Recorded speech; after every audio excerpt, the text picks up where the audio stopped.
I don't have to. Got it. Good evening, everyone. I think we're ready to get started. Jerry, before you sit down, would you do us the honor of leading us in the Pledge of Allegiance?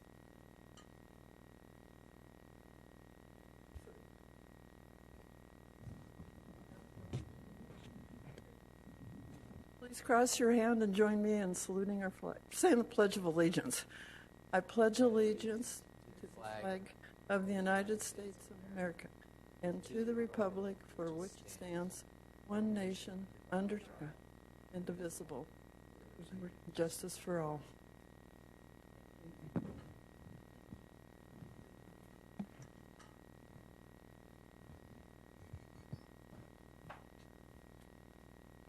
Good evening, everybody. We're currently holding the town hall meeting to discuss the housing element update. Our housing element consultant, John Douglas, will be conducting the presentation. John? Thank you. Thank you for coming, and if there are any folks watching on the internet, we welcome them also. The purpose of this workshop is to review the city's housing element, and so we look forward to receiving any questions and public comments as we go through the meeting this evening. So I'm going to go through a short presentation just giving some overview of the housing element, and then we'll open it up to questions and comments. So many of you know that a few years ago the city of West Covina updated its general plan, Plan WC. So that update that happened a few years ago did not include the housing element because the housing element is on a separate schedule by the state. So Plan West Covina included all of these other topics that you see on the screen, but it did not include housing because of the separate schedule the housing element is on. So you might think of what we're doing right now is the final step of the general plan update, Plan West Covina. State law requires that housing elements be updated every 8 years, which is different from every other element of the general plan. The housing element is treated differently in state law. So in the Southern California region, we are on what's called the 6th planning cycle right now that covers the 8 years from now out to the year 2029. And so all of the cities in LA County, Orange County, Riverside, San Bernardino, and in the corner, Imperial County, they're all doing this at the same time. So housing elements are a hot issue right now in Southern California, as you've probably seen in the newspaper. Another thing that's different about the housing element that does not apply to other portions of the general plan is the level of state oversight. There is this review process that's called certification that is established by the state legislature that gives the State Department of Housing and Community Development the responsibility of reviewing city housing elements and issuing opinions as to whether they comply with state law or not. So that is different from any other part of the general plan, and it reflects the state's priority for housing. The state legislature has said that housing is a matter of statewide importance, and that's what is behind all of this additional scrutiny that comes to the housing element from the state. As I mentioned, HCD, the Department of Housing and Community Development, right now they are reviewing literally hundreds of housing elements from not only Southern California, but there are some other parts of the state that are on a similar schedule. For example, the San Diego region and the Sacramento region. So in Sacramento, the topic of housing elements is very hot right now. There's a lot going on.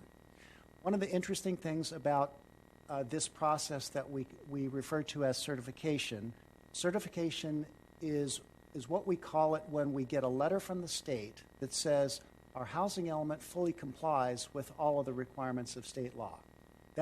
You might hear somebody say you have a certified housing element. That means the state has issued an opinion that it complies with state law. That certification is very important because in the law, it gives legal protection to cities in terms of the legal validity of their general plan and their zoning regulations and a bunch of other things that they don't have if they don't have that state certification. And it also opens up opportunities for additional grant funds.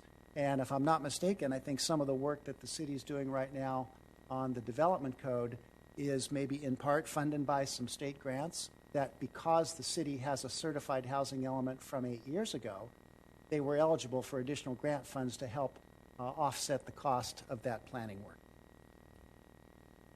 Now, in state law, there are a number of key principles. State law goes on for literally hundreds of pages on what's required with regard to housing, but it kind of boils down to some key principles. The first is that cities are supposed to use their municipal authority in order to maintain and improve the existing housing supply. Because, if we look out 8 years into the future, most of the housing that we're going to have 8 years from now is already on the ground today. So we want to preserve and maintain what we've got. At the same time, there are additional needs due to population growth and just due to changes in the economy and so forth. And so cities have to plan 8 years into the future and try to accommodate that growth. And I'm going to talk more specifically about that in just a second. Cities also have a lot of rules and regulations that affect the development of housing. And so state law says that every time we update our housing element, we're supposed to look at those rules and regulations and make sure that they don't create unreasonable constraints on the development of housing. And that's things like the allowable building heights and parking requirements and the review process. How cumbersome is the review process and so forth. So if you take a look in this housing element that was published on the website, you'll see a lot of discussion of zoning regulations and development standards and fees and review process and so forth. So cities are supposed to minimize those constraints to the extent that it's feasible to do so. And then finally, a topic of fair housing. Fair housing has been in the law for a very long time, but there is a heightened emphasis on affirmatively furthering fair housing that's been put into the law in recent years. And so you'll see more attention paid to that topic in this planning cycle. I want to, there's a lot of numbers on this chart. What I want to do before we go too far is I want to define what we mean by the term affordable housing. We hear that term a lot, affordable housing. What does it mean? Affordable housing is actually defined in state law. And state law establishes income categories that you see on this chart, and they range from extremely low at the lowest end on up to what's called above moderate. And so our entire population is broken down into these 5 different income categories. And these are used to define what we mean by housing affordability. So, for example, state law says that a family of 4 whose income is no more than 80% of the county median is by definition a low-income family. So that 80% applies to the county-wide median income. So in LA County, the median income is about $80,000 a year. And so 80% of that $80,000 a year is considered to be very low income. But those of you who are good in math can see that 80% of 80,000 is not 94,600. The reason is that there are adjustments to these numbers based on high housing cost. So LA County is considered a high housing cost area, so these numbers are adjusted. The same happens in the Bay Area and San Diego and areas that have very high housing costs. So while those percentages of the county median income are guideposts, they can be adjusted in areas that have high housing costs. So the second column from the left, the income limits, these are the actual annual income numbers that apply to the different income categories for LA County. So for example, if we stay with our hypothetical family of 4, who's by definition low income, that means a family whose income can be up to almost $95,000 a year. Family of 4, almost $95,000 a year in LA County is called a low-income family. Shocking, to me, but that's the law as the state has determined it. Now, what do we mean by affordable housing? Under state and federal law, families should not be expected to pay more than 30% of their gross income towards housing expenses, and that includes a utility allowance for renters. So 30% times the income is what is considered to be an affordable housing cost.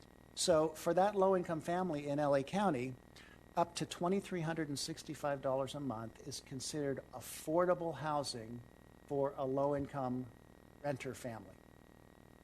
Comes straight out of state law. Now, we can also try to estimate what for-sale housing prices are at these different income levels, but it's hard to do that. And that's because there are so many variables that go into home purchase. The mortgage interest rate, the amount of the down payment, whether there's homeowners association dues, if there's any special assessments in addition to property taxes and things like that. So all of those things make it difficult to pin down a precise dollar value that's considered an affordable purchase home. But if you take sort of ballpark common numbers today, I estimate that around $425,000 would be an affordable moderate income condo. The reason I haven't estimated for sale prices at the lower income is because when you have official affordable housing, that is, it's deed restricted at certain price or rent levels, it's almost, if it's for sale product, it's almost always done at the moderate income level because it's hard to get for sale housing to pencil out. The amount of subsidy would just be too great to make it not feasible. So around $425,000 is what we consider to be these days a moderate income condo in LA County. So I just wanted to bore you with some of those numbers. So when I use the term affordable housing, this is what I'm talking about. Now, as I said, that there's literally hundreds of pages in state law of the requirements that cities have to follow in their housing element, but in my mind, there's two really important ones that rise to the surface, and that is cities analyzing their regulations to make sure that they comply with state law on housing for persons with special needs. What that means is people with disabilities, people who are homeless or at risk of homelessness, that's seniors, the elderly, and so forth. Those are special groups that are called out in state law, and I'll talk more about those in just a second. The second key issue is the regional housing needs assessment that you may have read about in the newspaper, heard about in public meetings, and so forth, and I'm going to come back and talk more specifically about that. But these are, in my mind, the two most important things that we focus our attention on when we're doing the housing element update. So state law calls out 6 different categories of special needs, and you see them here. The elderly, large families, which is 5 or more people in a family, people with disabilities, people who are homeless, female-headed households, or more generally single-parent households, because there's typically one income in the family, and farm workers. Farm worker, these laws apply statewide, and so while we don't think of urban Los Angeles having a lot of farm workers, these laws are written to apply to the whole state. So you've got the Inland Empire and the Coachella Valley and the Central Valley and so forth, where they're in Ventura County, where there's a lot of farm workers. So there are special regulations that go along with housing that is suitable for these special groups. And so we have to analyze the city regulations and make sure that our regulations are consistent with the state regulations. And there have been some changes to state regulations in recent years. So as part of the development code update, we're probably going to be addressing some changes to state housing law. In terms of what kind of housing is intended to serve the needs of those folks, well, we often use the term affordable workforce housing. That's housing that's affordable for the people who make our community work.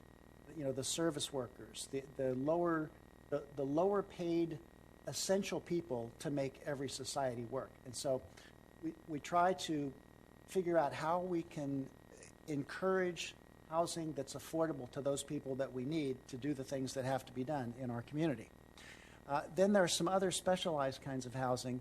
There's terms called transitional housing and supportive housing, which are usually run by nonprofit agencies, and they're targeted for people who are either homeless now or at risk of homelessness. Supportive housing is particularly targeted for people with disabilities who need more intensive care and support as they go through their daily lives. Emergency shelters is just the official term for a homeless shelter.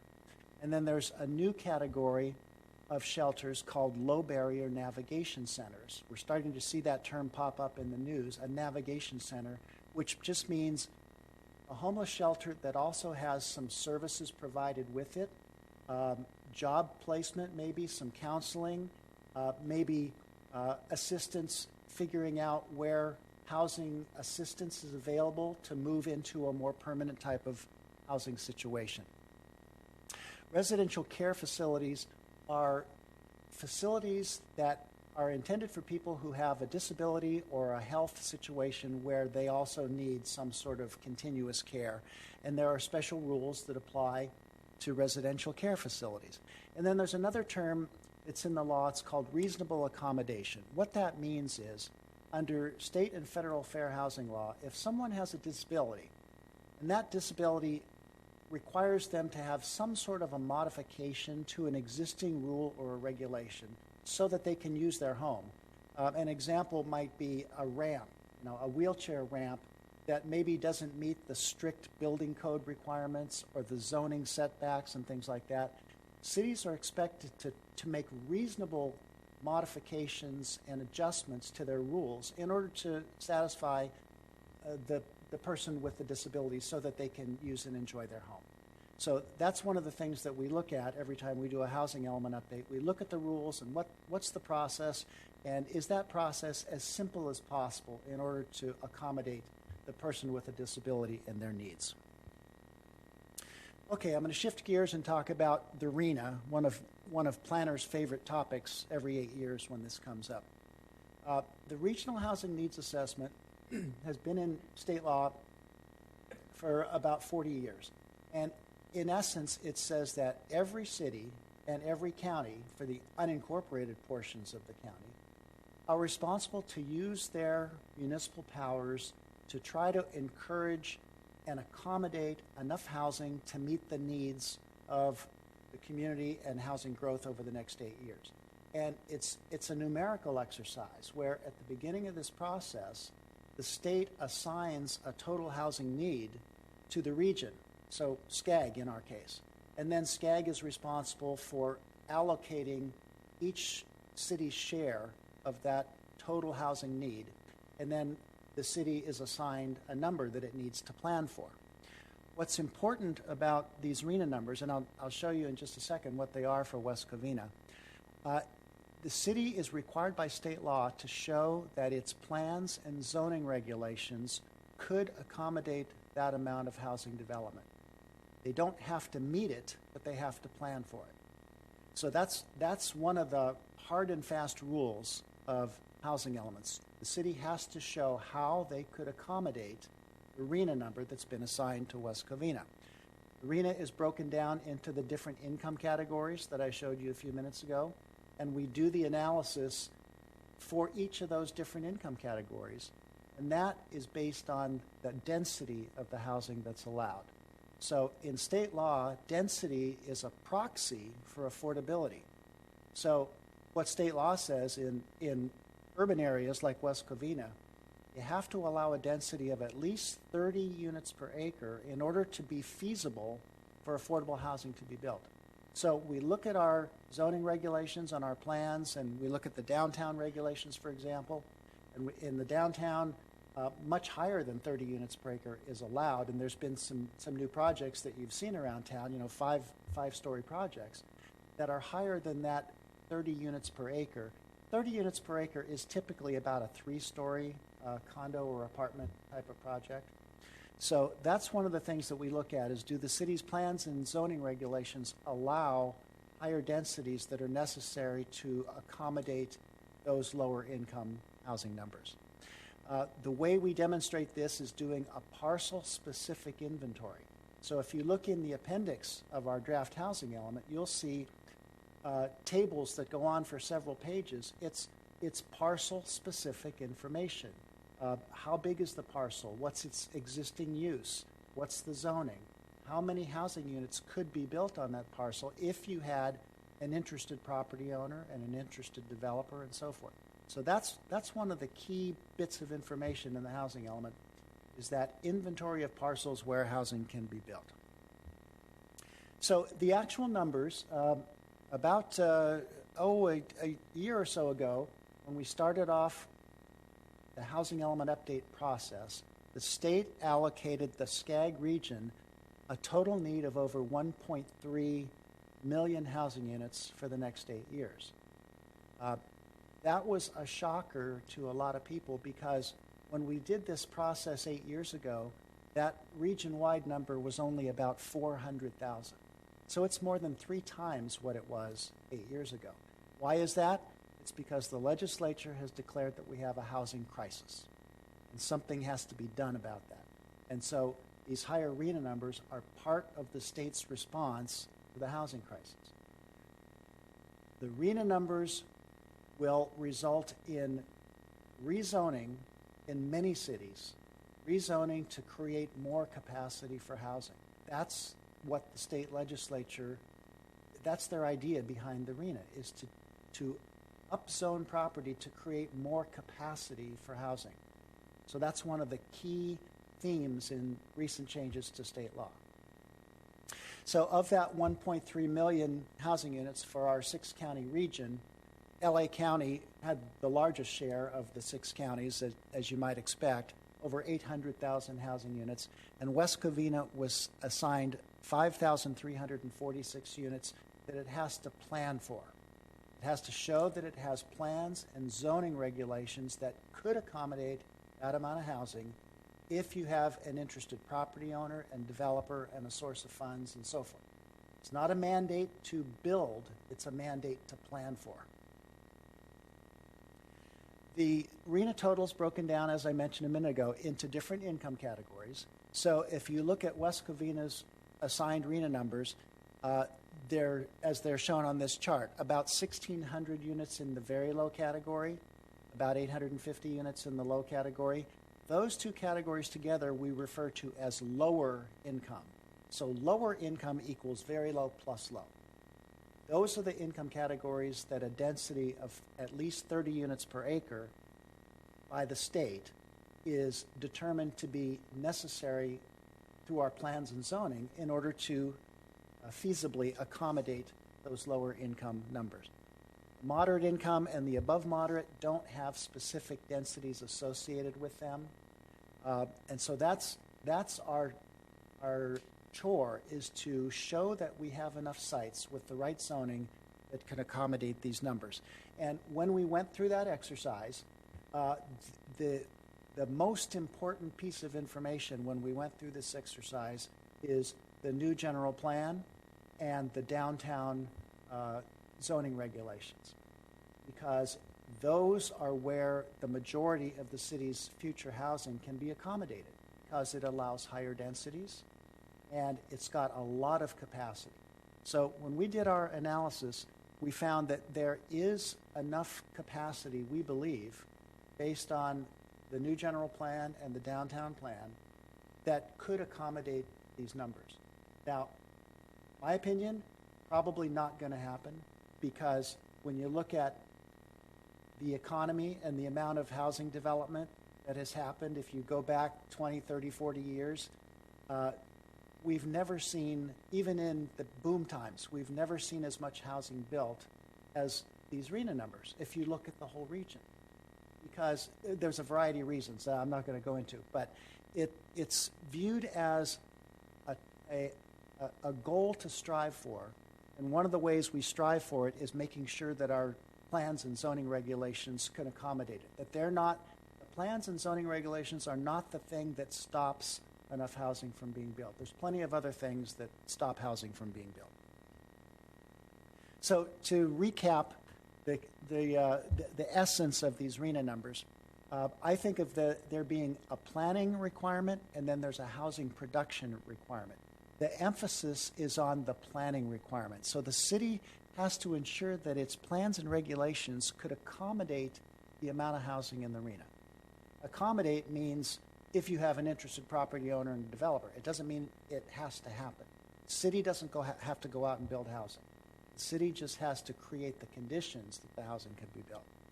Yeah, I mentioned the high density, 30 units per acre, is by the state determined that that's necessary in order to facilitate housing at the lower end of the range.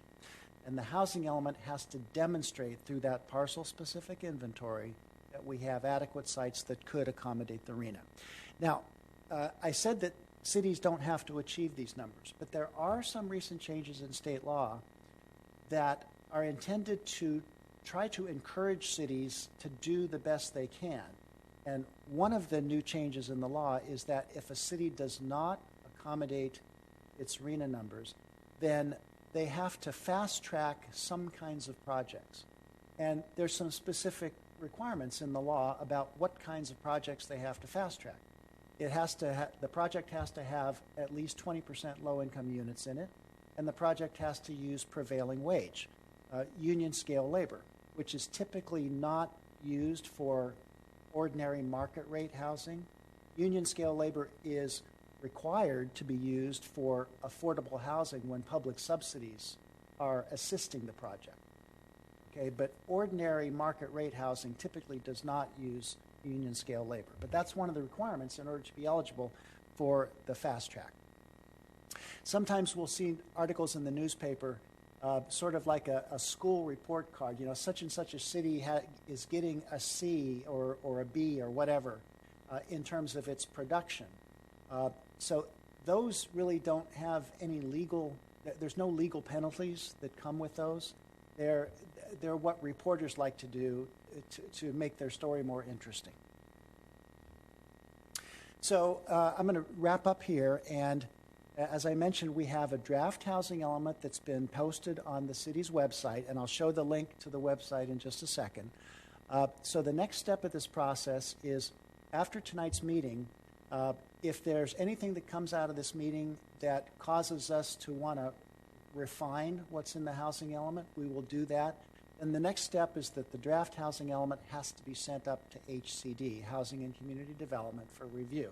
And you remember at the beginning I talked about the certification process and the state legislature giving the state housing department the authority to review our housing element. So once we submit the draft housing element to the state, they have 60 days to review it and give us back their comments.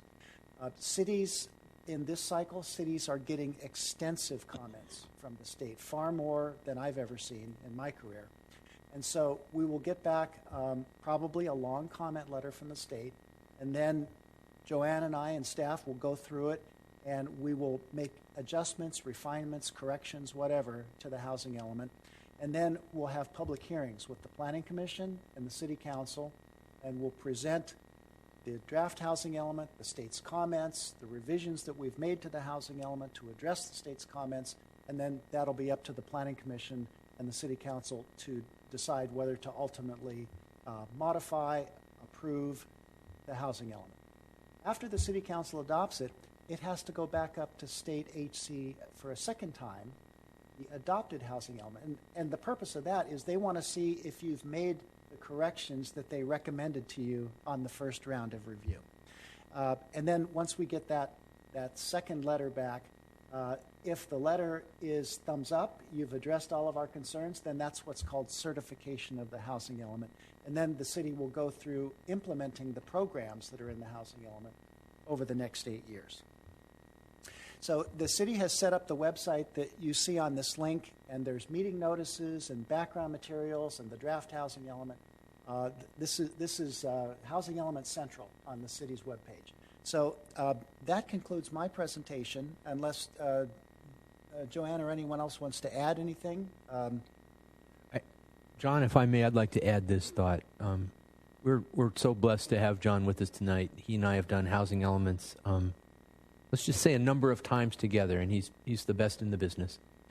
In John, we have a real treasure, a real resource, and I'd like for us as a community to take advantage of his knowledge, and for any of us that have questions to come up and ask them of John. He's certainly well equipped to answer them. It's interesting, as I was listening to him talk tonight, I was remembering back just a couple weeks ago, we were here talking about a whole different set of new state regulations. SB 1383 pertaining to household recycling of organics and food waste. So we are blessed with state regulatory requirements, and as a city, we are trying very hard to comply and to stay out in front of those so that we don't get fined and sanctions and forced into things that don't reflect what local solutions we may craft in response to those laws. I'm going to ask Joanne to go out with these portable microphones. I'm sensing there will be some comments or questions. One constructive suggestion I got about our town hall meeting a couple weeks ago was on the broadcast, it turned into a cone of silence. People couldn't hear the questions and they could hear the responses, but that would help just for purposes of people listening at home and for the record, if you could speak one at a time and use these portable mics as you ask your questions. So welcome and thanks for being here, all of you.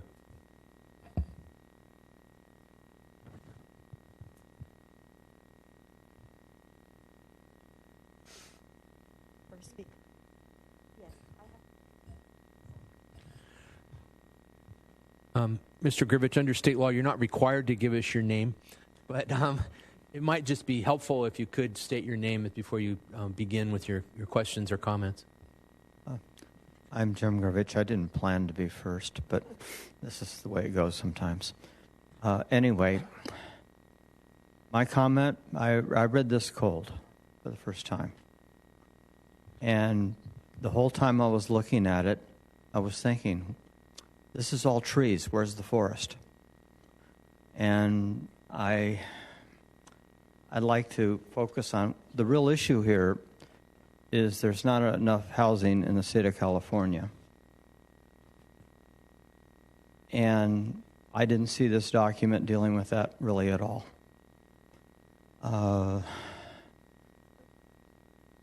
And it's probably because this city is, as it says in the document, is built out. There's really not a lot of capacity here. But there's tons of capacity in other places. I've been following the history of a development called Tohon Ranch, where they originally planned to build, I think, 100,000 housing units with 250,000 people. And they've been stopped every step of the way, mainly by the government. And that's just the biggest one that I know about. But there's lots of smaller projects in the state that have been stopped by the government. And now when I'm speaking government, I'm talking the whole thing.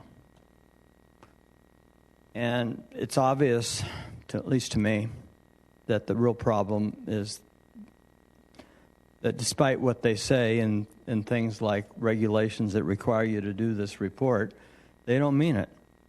They don't want housing built for a variety of reasons, most of which don't make a whole lot of sense, but they just don't want it.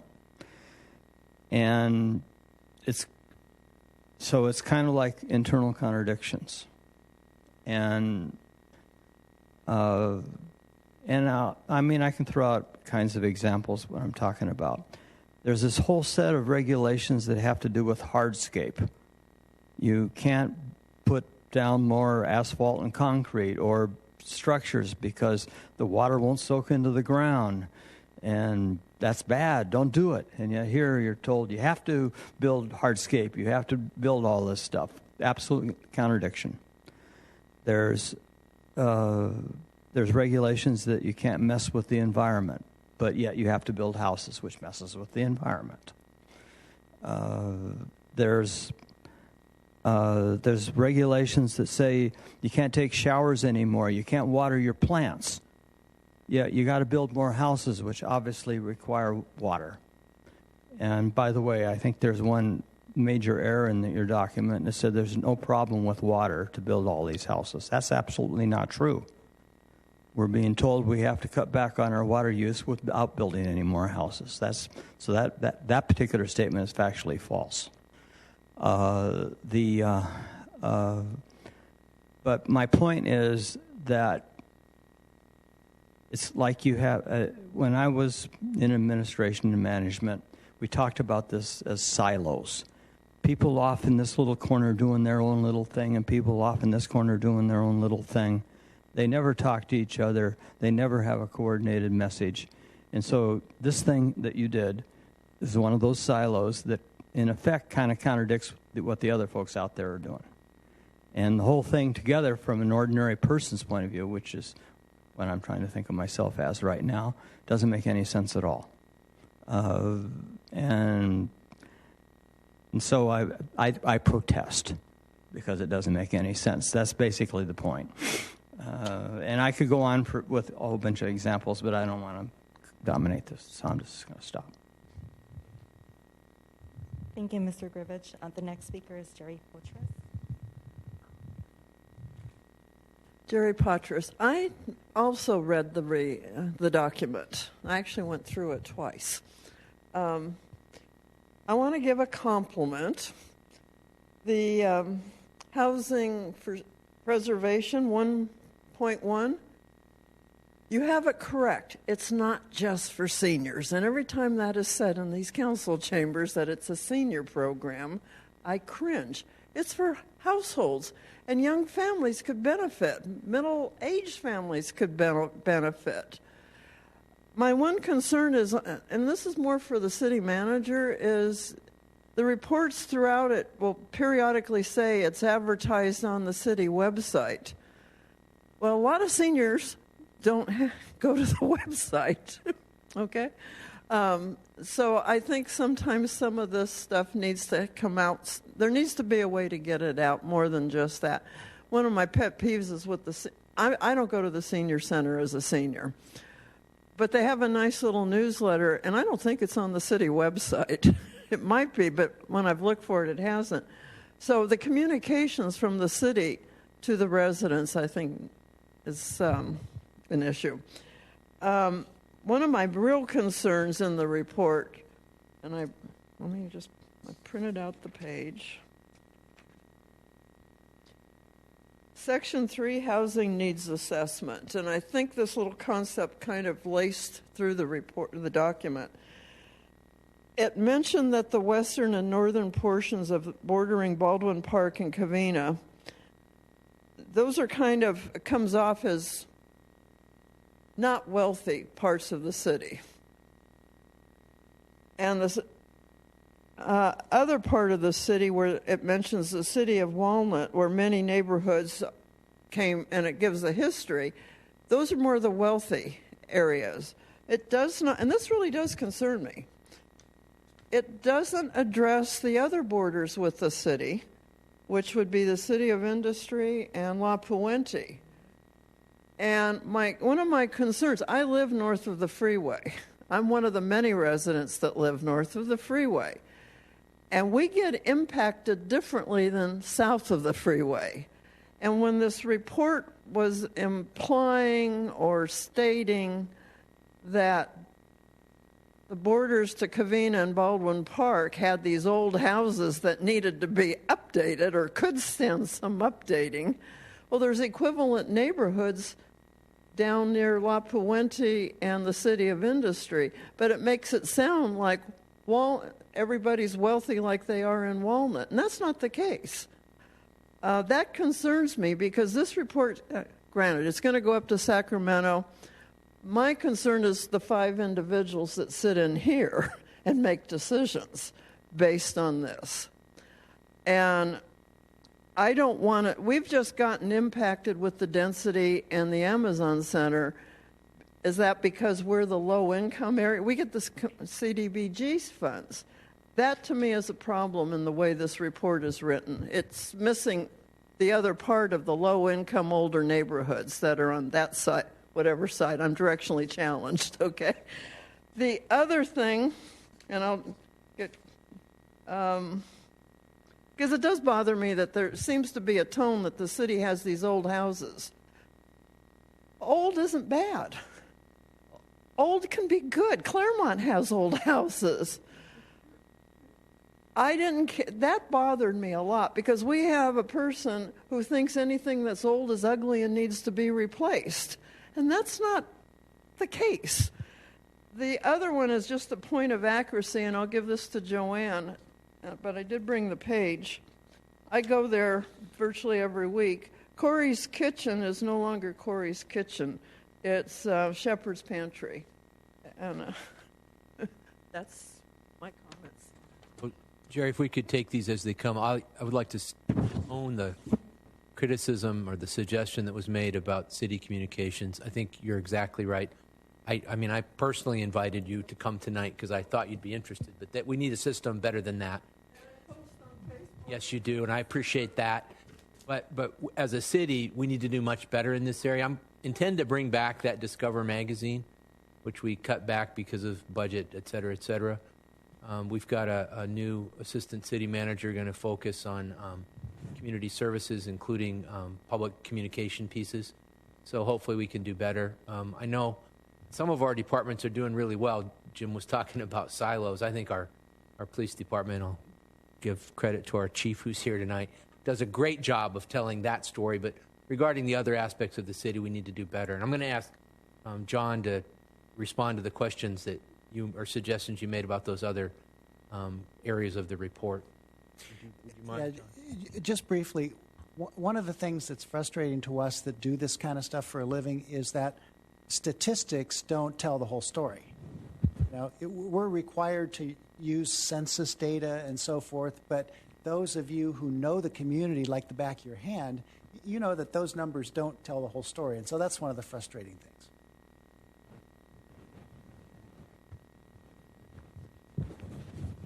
things.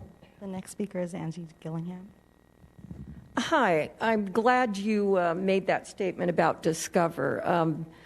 That is really important because there are so many people in our community, as Jerry said, that aren't social media, are not computer savvy, or you've heard them come to the dais many times and complain about that. So I'm glad Discover's coming back because many residents miss it. Number two, the importance of what Mr. Grivich said about the silos existing. They exist within from council to planning commission as far as comprehension of these rules and layout of how they make sense and how they react and respond.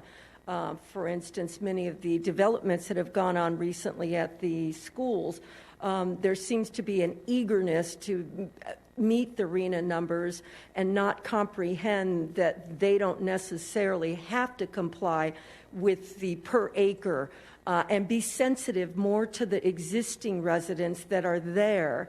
That should always come first, and that's not always a consideration. It always seems to be what the state mandate, and that seems to be the way this council, these people rule, is using that as the barometer rather than the compassion for the existing residents. That's what I will say on that matter. And as far as I wanted clarification from you. So I believe you said the density not specific in the moderate to above moderate housing. I think you had it on that chart with the numbers of 865 to moderate and above 1978. So you're telling me different numbers apply per acre on the zoning for that? Could you clarify that for me? Yeah, state law is explicit about what the density needs to be to satisfy the very low and the low income categories, but state law does not specify what is an appropriate density for those higher income categories. Those of us who do this kind of work, we will typically just use as a rule of thumb, okay, if the zoning allows apartments or condos, that is attached housing, but it's less than 30 units per acre, we'll often put those properties into the moderate income category. And then single family, a house on a lot, we'll typically put those into the above moderate category. Okay, understanding. And I'll make one last statement. With all the changes coming in from the state legislature, I think it is so imperative that we have a planning director that can comprehend all these rules. We have been almost minus our planning director, Jeff Anderson. It'll be on 2 years coming February, March 2022. And I can see many changes going through the planning department. They continue to happen. It is important that we replace him and have a greater, so the department itself can have a greater understanding of all these rules. And a director is sorely needed. That's my statement. Can I just say one comment, editorial comment? Dave, when I started doing this work in the early 80s, 40 years ago, I worked for a county in Southern California. And I and my colleagues in the county did it ourselves in-house. We didn't have a consultant. Things have gotten so complicated as time has gone by that, people like me who spend the majority of my time studying these laws and this stuff, I'm kind of a specialist in this.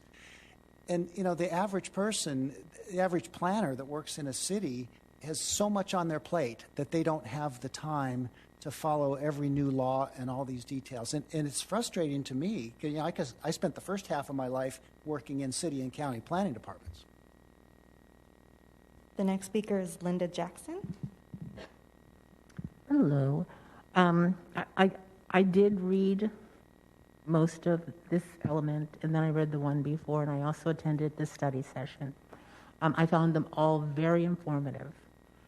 Where I get a little confused, I understand you cannot make any developer who's coming in, say he's going to do subsidized housing, affordable housing, those types of things. I understand that. But I understand that occasionally surplus land does become available. Okay, so I guess my first question is, what is the process for, what's it called, the RFP, to make sure that potential developers out there who may be funding affordable housing get that information? Second question would be, I'm trying to think of how to word it. We do have some units, a lot of units, when you look on the website, say they're affordable. Okay, $2,500, $2,300 is not affordable. Okay, when roughly 30, 40% of your population is making $15 to $18 an hour. Okay, so those people are housed. I'm also a tenant. We are housed. Okay, many people are living from hand to mouth. Okay? So I understand. I really do understand what you're saying. Who is it within the city is responsible for tracking down the types of leads where funding can come in through the county, through trust funds, through land trust, to fund those programs? Even some from the housing element that just passed, as I understand it, we didn't gain any housing. We lost affordable housing. And then some of the developers, when they came in and bought up property, stopped accepting people who had subsidized housing. Okay, so I understand that you can't make them, but where is the incentive for them to come in? Who's chasing those leads? I mean, I looked today, I spent most of this morning, and I found where grants were available, where they were giving bonuses. Somebody in the city needs to take responsibility for that, sitting back and saying, we've made a good faith effort. Okay, a good faith effort is like a piece of paper. That doesn't mean anything. Okay, there has to be action behind it. Who is responsible for taking that action? You've asked about an hour's worth of questions there. I did, but I mean, you have no idea how much reading I've done. I think one of your key questions is who's responsible for doing this? And the problem is there's a bunch of different players in the arena. There's the federal government, the state government, SCAG, regional government, cities, the county, and then nonprofit organizations, for-profit, private organizations. They all have some role in this process, and the coordination of those is a big challenge. One of the things that your city manager, I know, could talk for hours about, and that is we used to have something called redevelopment agencies. And for the several decades that we had them, those agencies had to set aside 20% of their revenue to be used for housing.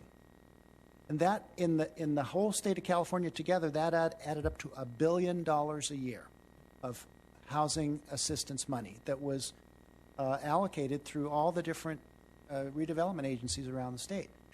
Then about 10 years ago, the state decided, nah, that's a bad idea. We're going to eliminate that. So you used to have cities, and West Covina had an agency, didn't it? Yeah. So there used to be a department, a small group of people in West Covina whose job it was to make affordable housing happen. And then the state eliminated that. Well, if somebody from the state were here, they'd say, well, yeah, and we've made other sources of money available. Well, money is one of the essential ingredients to affordable housing, but there's other essential ingredients too. You got to have a place to build it. So the city's responsibility, because cities have the control of the levers for plans and zoning, that's an essential part. And I would say that's one of the main things that state law puts in the city's court, is the plans and zoning, so that there is a place with the right zoning. If you have an affordable housing project, it's got a place to go. But then you've also got to have a developer who's got the knowledge and experience to put the deal together. You got to have sources of funding. I said your questions add up to about an hour, and I don't want to ramble on too long. But I think that the essence of it is that it's complex. And affordable housing developers will tell you it's way more difficult to put together a deal for an affordable housing project than it is a regular market rate project, because you've got so many different sources of funding and rules and criteria and competition.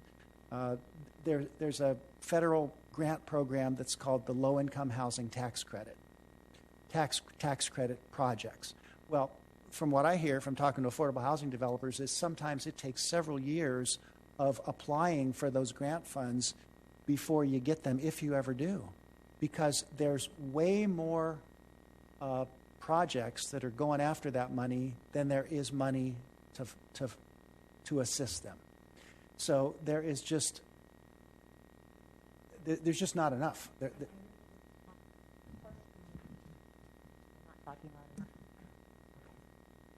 Okay. Then my question would be, in looking at the housing element, I don't see anything in here about tenant-based organizations as part of this housing element, and I think it's crucial that when you're talking about subsidized housing, low income, low wealth, that the people who are directly affected, just like a homeowner, are involved in this process. That's another thing that cities can do, is to try to improve the communication and getting the information out so that everybody who's interested in the topic has a seat at the table. The next speaker is Dave Stewart. This on? Oh, it is, okay. My name is Dave Stewart, and this is just my opinion on a couple of things, but I realize the city's not responsible for building anything, only furnishing property for 5,000 lots. But the way I look at it, once you hit a deal with the developer, the first thing he looks at is how many units can we get on that lot. That's a typical thing. I'm thinking of the project right now on Cameron Avenue. 84 units. They're all 3-story. That leaves out all the seniors for buying one. Maybe a 55-year-old senior might consider a 2-story, but I don't think they ever consider a 3-story. They hardly have any parking. It's going to be pretty crowded there, but that's only one example. And the other thing is that project will bring 168 cars. Most people have 2 cars, families, maybe even more with 3-bedroom places. They might have more cars, but we keep putting more cars in the streets. We're pretty crowded already. And the way I see it, there's not much I don't see where anything in the city could be much bigger than that lot, so it's going to take an awful lot of lots to build 5,000 units. It's almost an unrealistic number as far as I'm concerned. But if that's all we have to be responsible for is finding space for it, it may work out, but I really don't see that it's going to, work out in the end. But that's just my opinion, but time will tell. Thank you.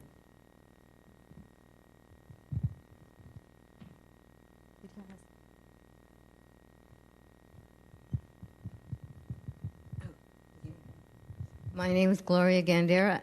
I have a question, because all the cities in the state of California have to prepare this, whatever you call this plan. So what does Beverly Hills do? What does Marina del Rey do? What do these places that, my God, their houses are, none of them are less than $1 million, and they're very small houses. So why are we wasting so much time on this when the state doesn't expect us to do anything about it? Just put a dream theory that, yes, it's possible if we wanted to do it. I mean, it's like a waste of time to me. A waste of time and money. I'm not saying that that you aren't doing your job. I'm just saying this is crazy. This is irritating. If I could speak to that, I think one of the reasons we're doing it is because there's a real, genuine need for housing. That the state has 40 million people now, and the housing crisis is real. We as a city have been approving some housing projects, which is far more than many cities. We've approved several projects in the last couple of years, including we have used the city's municipal powers to help people finance affordable projects. We've gone to the state tax credit allocation committee and authorized resolutions by our city council to enable that financing. Every single one of these housing projects is a math project. And we, as a city, have done our part, but we need to continue to do our part because the needs are real. I speak from this perspective. I mean, I came tonight. I've been a member of a national housing nonprofit advisory board for more than 30 years. The main problem is the financing. It's always a collision of different funding sources that all have to, collide concurrently at the end, at closing. The sites is another problem. We have very limited sites in this town. Any municipally owned sites, we follow a process. We go through Planet bids. We go through a state surplus land act designation process. But we broadly disseminate opportunities as we know of them, and we work with nonprofit groups that are interested in being here. We're working with a group right now on a project. So I would answer that question in this way. I mean, why are we doing this? It's because there's some critical needs, and I think it's our responsibility under state law to try and meet them.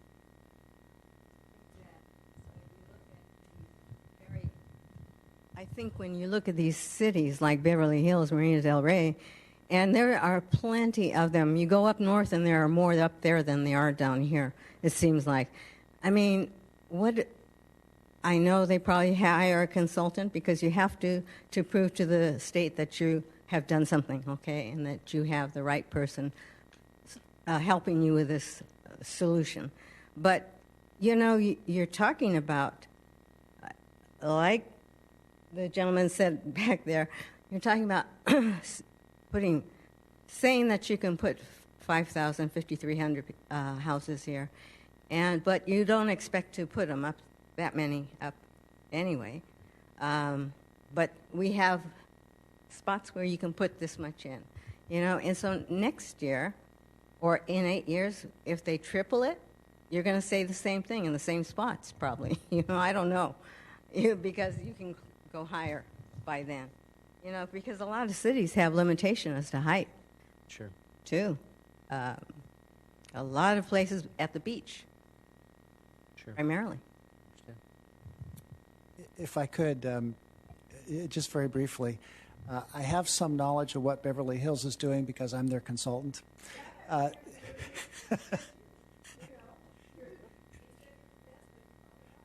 Well, there's a lot of other good consultants around.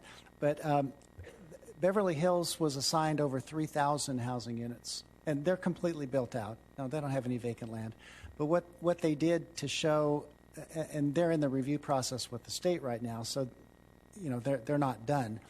But they changed the zoning for a big commercial area that didn't allow housing. They adopted a housing zone that allows housing to be built in the commercial area. And I think that's the strategy that a lot of cities in Southern California are following this time.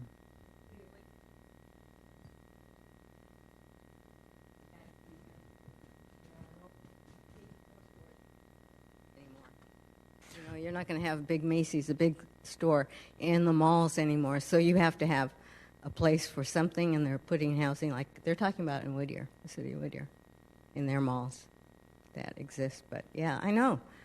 So yeah, when everybody's just ordering on Amazon online, you won't need any stores anywhere except in the poor neighborhoods. Even if you go to some place like Irvine, which is a pretty new city, one of the main boulevards, Jamboree Boulevard, that goes through Irvine, they're knocking down light industrial buildings, tilt-up concrete light industrial buildings that were built 30, 40 years ago, and they're putting up 4, 5, 6-story either apartments, condos, or mixed use, where you have retail on the ground floor and then 3 or 4 levels of housing above. So it's happening all over the place.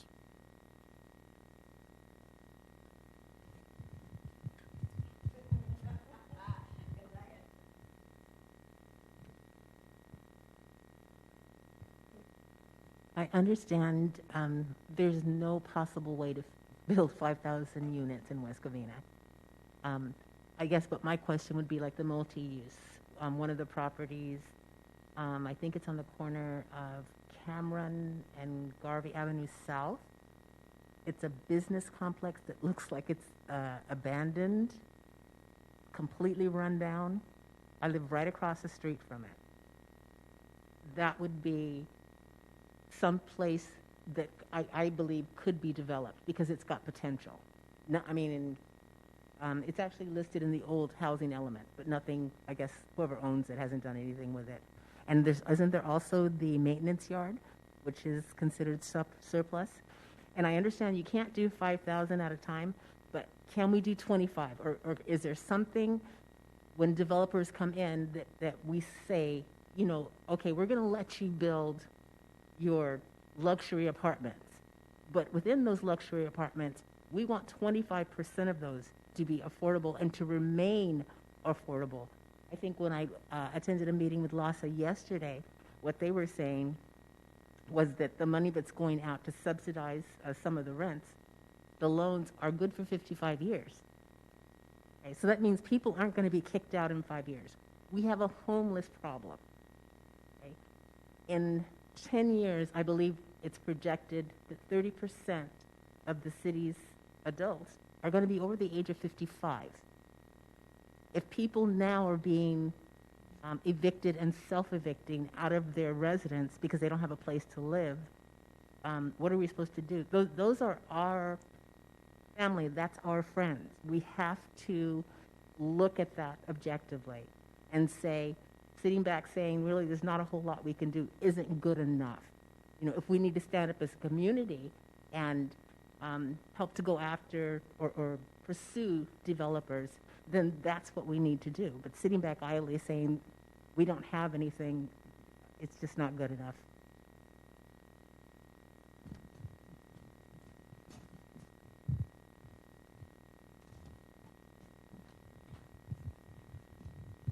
Hi, everyone.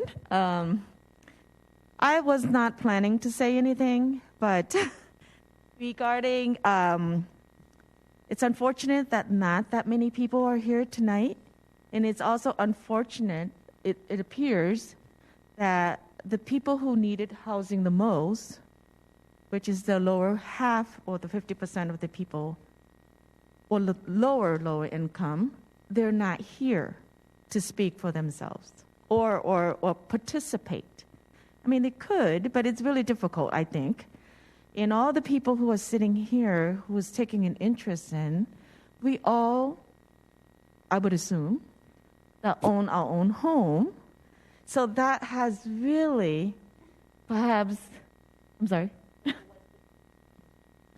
So it's really renters or like to own a home, but very few are speaking for that lower income, what have you. And there are different needs. I recognize that there are different needs and creativity in terms of how the low income people lived and what they need to do to budget within what they make is also. We may not understand the whole dynamic, but the housing, if you don't understand that, how can we, as a city or as a community, plan for the other 50%? It's not because we don't want to plan to, but it just, I guess you can say that it doesn't affect. I wish they are here to say, look, this is what we need. This is what we want. They could have told, like, for example, I know of someone that is the head of household, like you were mentioning earlier, that it's a single family, what do you call it? Single parent, head of household. And the wishes is, it's very different than our needs. I mean, instead of like a full-blown, I want a whole home or what have you, their wishes is like, you know what, I want to be able to live with this person or what have you and live in the back house or the front house or some sort of a thing. So their dreams is a little bit different than homeowners who are, you can say, capable or afford the, nowadays, I don't know what's West Covina's average home is $800, $900, $1 million. So they may not be able to afford that, but they also want their own place.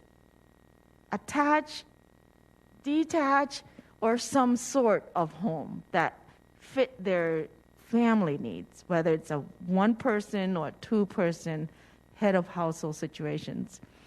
And because they're not here, they're not speaking for themselves, we wouldn't know what their needs are. So that's very difficult too. And as a city, and I don't know if we fully understand that it's very difficult to understand that how each family and each dynamic and what everyone needs.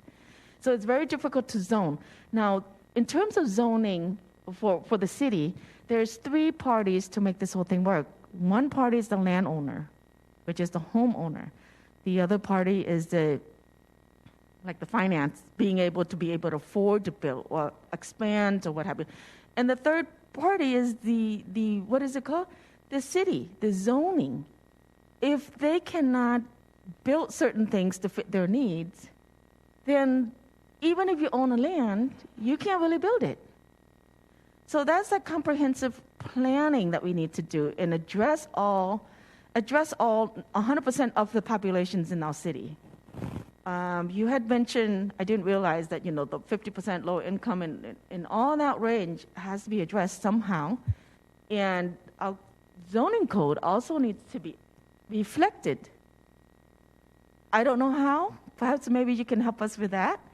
Reflected in some way that if they were to buy a place, they can say, you know what, I can do this and I can live this with my extended family or what have you, because they cannot support themselves with their own, let's say, $500,000 or I don't know, $800, $1 million home or property. So that's something that as a city, I'm not sure how we're going to do it. Yes, we're looking at numbers, and yes, we're looking at this number, but then we are also zoning at just the downtown area. If we're only zoning at the downtown area, obviously if a developer comes and they're not going to, it's kind of hard to build something when it's so expensive to build to just address the low income or the lower half of 50% of the population. And for a city planner or a consultant, I think we really need to be creative and look at the whole population and look at our zoning as a whole. the entire, how many acres do we have? 17 acres. And really looked at it and say, you know what are we going to do with all this? Not just a small little pocket area that really only affect the big new development that is going to spend big money, and they want to be able to get their money back. And that's not going to be low rent or affordable rent. So instead of looking at packet, just focus. We did this, which is wonderful and great, 8 years, I forgot how many years ago I was part of it, but a couple of years back. But we're not addressing any of that in a case that if we do truly believe that the state is having a housing issues, then we do need to address the entire city's zoning code and really looked at it. Because 20 years ago when I read an article and she mentioned it, and I was surprised, and I was in my 20s, and I'm thinking, oh my God. When the state was trying to address the housing issue, and I didn't think it was going to happen, they're basically saying by year 2030, a quarter of our population will be seniors. And I'm like, wow, that's a large number to me. I'm like, huge. And I never thought I'm going to get there. And here we are, 10 years from it. Well, 9. Less than 9. Anyway, so I'm surprised. And at that time, the state had already know that we need housing, or we need to address the seniors' issues or what have you. And long and behold, part of the address of that article that I read years ago was regarding homeless, seniors, homeless, or what have you. And it is here today. Everywhere you go, you see homeless. Yes, it is not our responsibilities to take care of all that homeless issue, but as a society, it does affect everyone. You cannot close your eye and not see them when you're driving. Everywhere you go, you'll see them under the bridge, and it doesn't matter whose neighborhood it is right now. You drive to a beautiful mansion in Hollywood that is, 10,000 square foot, right in front where the parkway was a row of tents. You can go to San Marino, Pasadena, West Covina, everywhere you're going to see that. Someone had mentioned to me that, you know what, it's not our problem. Well, it is not our problem. How can you close your eye and not see it? Can you drive closing your eye? You cannot. You have to see it. And these are issues that reflected. Okay, I'm not sure what I'm talking about, but anyway. The whole point is that, I truly think it's wonderful and it's great that we are talking about this. And I also think that we should take the whole city zoning and really look at it and see what we can do to come up with the solutions. Otherwise, this solution is, yes, like she was saying, that yes, we're having the 5,000 unit ID, but who's going to build it, whether it's going to come or not, whether it's truly, that is the belief system. Do we really need housing, or do we really don't need housing? Among all of us here, we don't really need housing because we all have homes. So, Linda does. But